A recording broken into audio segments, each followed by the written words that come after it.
what we found! Richard Wagner. What a douche! Look what else we found! Ludwig's diary. Ludwig kept a diary from 1869 when he was 24 years old until his death. The diary provides a fascinating look into the mind of this tormented man. The original diary is kept in the Royal This was recorded in 2 separate sessions, can you tell? On the opposite wall. Seriously, some of the diary. some of the voice direction of this game. Weird. Yeah. But now, we talk to the receptionist. Guten Tag. Guten Tag. This is a woman who loves her job. Clearly. Ludwig's Tagebuch. Im Museum? Ja, I saw that lip sync fail. Wo kann ich Ludwigs Tagebuch hier anschauen? FMV games, everyone. Tagebücher sind ganz persönlich. Die sind in den königlichen Archiven. Niemand darf die lesen. Aber nein, niemand darf die lesen. Danke. I think we've been banned. Yeah. Well, fine. We're gonna go back to Rittersburg, and you can think about what you did. Hi, did you have a good time? I got thrown out of a museum. Yes, you had a phone call. And got hit on by another one. A man named Professor Barkley. He said you had his number. I do. Thanks. Actually, one of my dad's friends has been banned from the Alamo. What did he do? It's kind of anticlimactic, but basically, while they were on a tour of the Alamo, while they were working on a murder case, and like the Alamo tour guide was talking about the heroic actions of the people in the Alamo, my dad's friend said some unkind things about the people protecting the Alamo and was politely asked to never come back. My dad was just like, God damn it, why are you like this?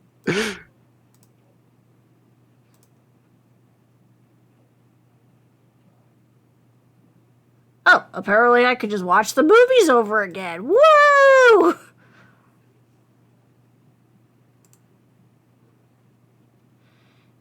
wait, this was the card.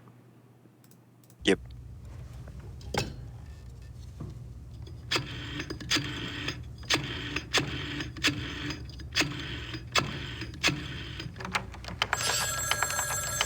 I'm pretty sure this is the exact same library. Hello? Hi, Professor Probably. Barkley. It's Grace. Oh, good. I have a name for you. It's Herr Josef Dahlmeier, and he specializes in Bavarian history, and I think he's somewhere near where you are. Herr Josef Dahlmeier. Great, got a number? Yeah, I do. It's 4982-555-2234. Thanks a lot. Even- Sorry about the bother. That's no bother. When are you coming back to school, Gracie? When I figure it out, I'll let you know. Well, be good. I'm working with Gabriel Knight. That's no promise. Okay, so where's our new card?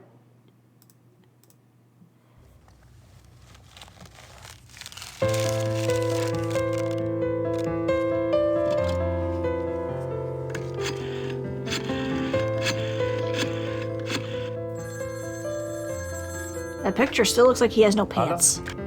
Hallo, sind Sie Herr Josef Dahlmeier? Yeah, you must be Grace Nakamura, the American history student. Yes, I hear you're interested in Ludwig II. very. Good.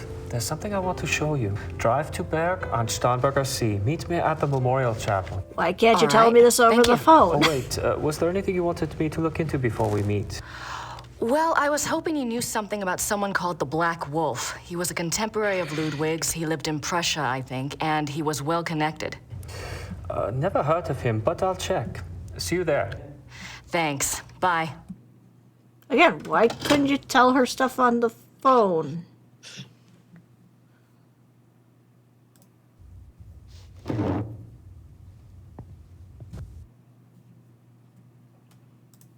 Oh, well. In case of sheep dimension. Exactly. Especially since we made such progress. Yes. As talking on the phone. Twice! Yeah. That's more phone calls than I usually make. I wish that was the case, but I'm an admin.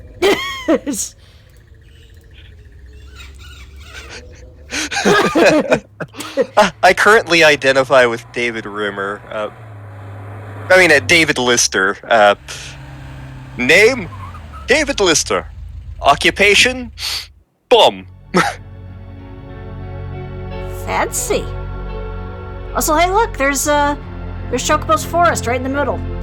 Chocobo's Forest! Do. Oh no, she's got horrible walking animation too. No!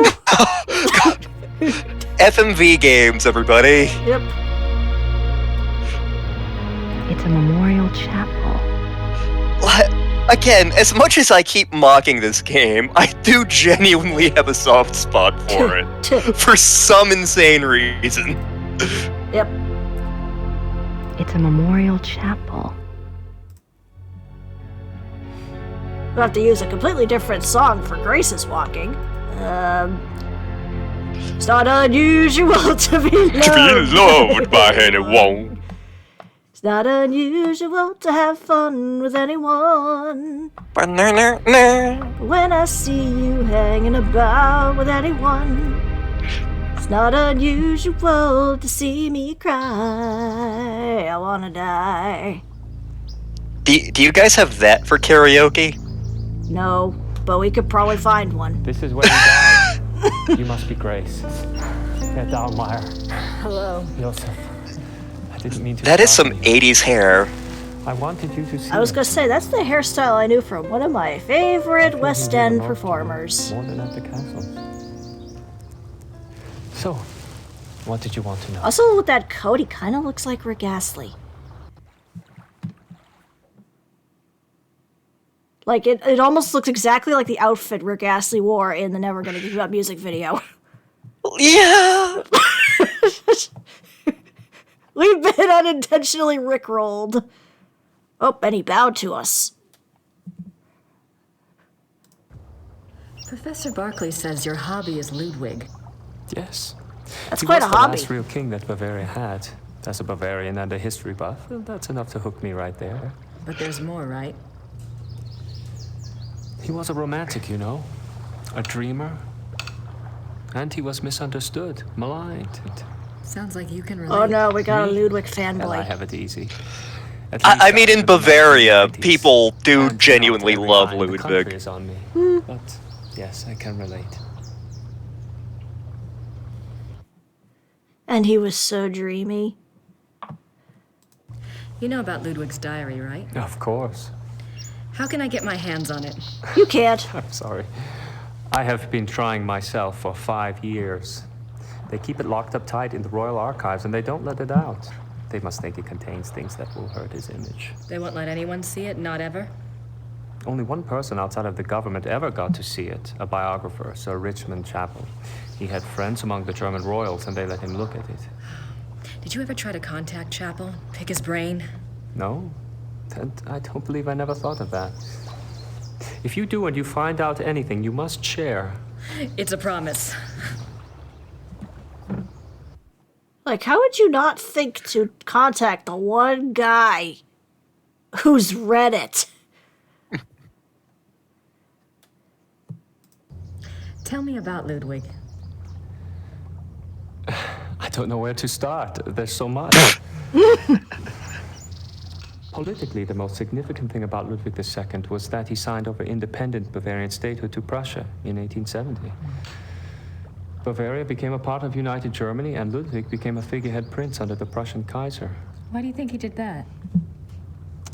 Because he Bavaria wanted the had Kaiser been rolls and involved in ketchup, the 100 clearly. Years' War. People were tired of fighting. Prussia's push to unite the German states made some amount of sense. Still, Ludwig must have had other options. At the very least, he should have negotiated better terms. So what was the real reason? He was manipulated by Bismarck. At least that's what I think, anyway. That's what most people think. What about Ludwig personally? You'll find two perspectives on Ludwig. The view the tourists get is the romantic ideal, Ludwig the tormented loner. Then there is the historian's point of view. Ludwig was plagued with guilt over his sexual orientation and was driven mad with self-loathing. But I take it you're not buying either point of view. Well, it's all too convenient, isn't it? It's all That about he of was a devout perspective. Catholic, there is no question, and I'm sure there were pressures on him to be normal. But he was no prude. He loved Byron. Yes. Who's Byron? Philosophy, the French. Who's Byron? If anything, Ludwig was too much an egomaniac. He didn't give a damn what anyone thought. And besides, he didn't try to hide any of his relationships. If he suffered from anything in his romantic life, it was disillusionment. No one loved him back as purely as he himself loved.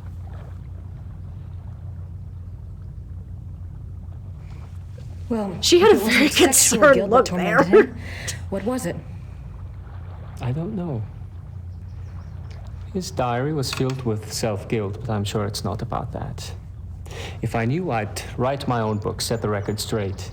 Nobody's actually entirely sure what he felt guilty about, because it's true that in his diaries, he wrote things that were just about some sort of impurity or guilt that he had, and nobody knows precisely what he's referring to. I bet he double-dipped. That bastard. Have you read anything about Ludwig's midnight sleigh rides? Would that have been something? To be out at night and suddenly see him sweep by with his entourage? They say the night agitated Ludwig, and that being outdoors and the rushing feeling of the sleigh calmed him down. Sometimes even the sleigh wasn't enough. He would stop in some remote woods, order his servants to stay put, and go wandering off by himself for hours. It drove the servants crazy.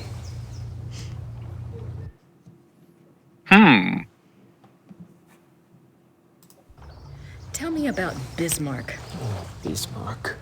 He was the Prussian Kaiser's chancellor. Well, you see, it's a type of baking thing. Oh, Bismarck had a you meant reputation for learning Bismarck. I people's thought you said weaknesses and Bisquick. manipulating them. It's a matter of record that he had spies on Ludwig's staff. He may even have had a henchman even closer to the king. And he was involved in the conspiracy to declare Ludwig insane. Bismarck was a magnificent bastard par excellence. I don't remember all the details. I just remember when we were in AP European history, when we were talking about the Prussian unification. Bismarck was the main guy we were talking about. Also, I'm pretty sure it was the name of a ship. Class of ships, I believe. Again, Bismarck is the one responsible for Germany existing as a unified country. Prior to that, the Holy Roman Empire had sort of devolved into a bunch of varying principalities, the largest chunk of which was the Austrian-Hungary Empire. And so Bismarck under... I want to say it was Kaiser Wilhelm I, but I'm not positive, but he essentially unified all of these little principalities that were fragments of the Habsburg Empire, the Habsburg dynasty, got them all under one roof, got them independent from Austria-Hungary. They fought a war over that to basically be like, okay, you guys may speak German, but we're going to do our own thing. Fought a war with France, which proved that they were able to stand on the world stage, and then fought like a war with, I want to say, Switzerland that was about 6 weeks long. Like, in the time that Bismarck was chancellor, they went through like 3 major wars in a very short amount of time and rapidly established Germany as one of the new big boys on the block. I should have been a history major, apparently. Yeah. Also, don't look up stuff about the Habsburgs. You will regret it. Did you find out anything about the Black Wolf? I did. I'd read about him before, but I hadn't realized that was who you were talking about. His name was Godin, Paul Godin. I found a reference to his being called the Black Wolf after you telephoned. I've never heard of him. Who was he?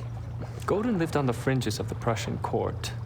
He was handsome, charming, dangerous, or so they say. He was variously rumored to have been a foreign prince, a Prussian spy, even an assassin. Since you were interested in him, it turns out that he was being trained by this Professor Henry Higgins.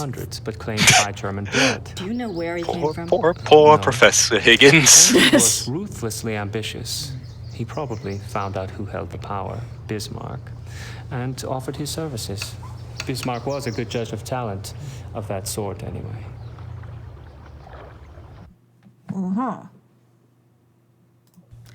What else do you know about Godin? He must have done something remarkable. Bismarck was not a generous man. He liked to string people along with promises, but rarely came through. He did for Godin, though. He gave him a royal title and lands in 1863. And that was the last reference I found to him. Well, how could he just disappear? It's not that unusual. Back then, when you were given a title, you usually changed your name and moved to a place where no one knew your past. Well, there's just gonna be a point where it's like, you're not royalty, we don't give a Be fuck. a pompous ass and get away with it.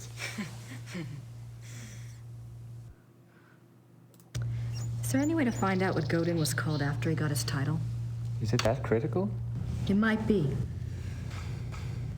Well, you could send away for a copy of the entitlement deed, assuming it has been destroyed during one of the wars. Godin's new name would be on it. But you would need a research permit from the government to access those records, and they can be very hard to get. A lot of red tape. Great. Also, sir, are you concerned that the water is not moving behind us?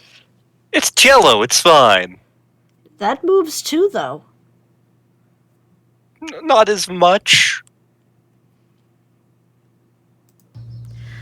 What do you know about Ludwig's hunting accident? A couple of years ago, I was introduced to this great old man, a real old world farmer. Well, his grandfather was Richard Horning, Ludwig's equestrian. Oh, he told some great Ludwig stories. Sometimes I get lucky. Anyway, he said that after the hunting accident, Ludwig got terribly ill, that he had a fever and was acting crazy. They were afraid. Does that sound familiar? That the Yes. had gone septic. A wolf bit him? Yeah, it's not so unusual. There were a lot of wolves in the Alps back then. The servants were really worried, but Ludwig recovered, physically anyway. Horning's grandfather said it was the fever that broke Ludwig's mind, that he was worse than ever after that. I mean, at least he didn't go around beheading some of his wives. He wasn't married, that's why. Yeah. What do you mean Ludwig got worse after the accident? Ludwig always had been a very private person. But after the accident, he got darker, more crazy. Towards the end, he was even forcing his servants to enter his chambers bent over so they couldn't see his face. Horning's grandfather said his temper was fearsome. He would fly into a rage at the least mistake. Must have been terrified of him. Yes, well. Horning's grandfather felt sorry for Ludwig, and Ludwig hated his own violence. He was always giving gifts to his servants to apologize. They all got fancy ponies. This is a Bavarian king, so quite possibly. You mentioned that there were other reasons why Ludwig's servants feared him. That's another of Horning's mysteries. There's a story about Neuschwanstein. Apparently, there was a period Also, of every time, time he says 2 or that 3 name, I months keep when thinking, Wagner are you would come talking visit about him. Ornberg? Because you're talking about The Hornberg? two would lock themselves in the singers' hall. Horning's grandfather said the sounds that came from there were awful. Well, the servants had superstitious minds anyway. Some of them quit over it, just walked away. What kind of sound? Horning's grandfather called them heartbreaking and ungodly. Maybe it was Wagner trying to sing. Well, I guess that's all for now. Thanks for your help. It's my pleasure. And if you ever want to talk again, just give me a call. I'll meet you down there. Oh, Exactly. Thanks. Servus. Well, bye. And don't worry, I'm never gonna give you up. Never gonna let you down. Well, I should save after that because we just went through a lot of dialect.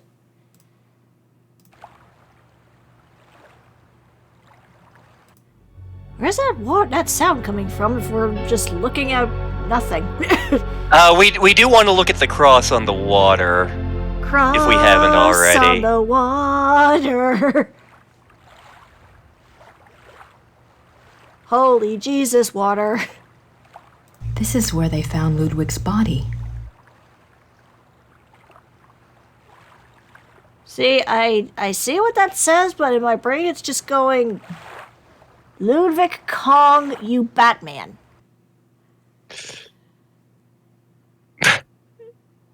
It literally says Ludwig König von Bavarian. I know, Which is... but the way that the lettering is and just how far away, it almost, to my brain, just looks like it says Batman. Ludwig von Batman. Yeah, that was how he looked crazy. He was running around with a black cape on going, I'm Batman. And everyone's like, who's Batman? Did you ever watch The Tick as a kid? Briefly.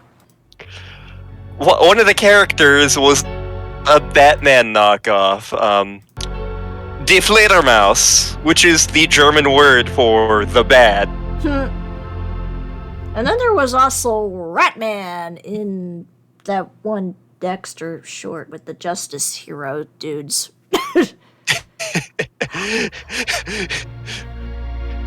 They taught me the ways of the red, and also funded me going to technical schooling. Yes. Okay, I believe now... I was but a mere child of 30. I feel cold out. But I believe we go back to Schloss Ritter now. Okay. It's not unusual to walk by a Holy Cross. It's not unusual to meet Rick Astley in Germany.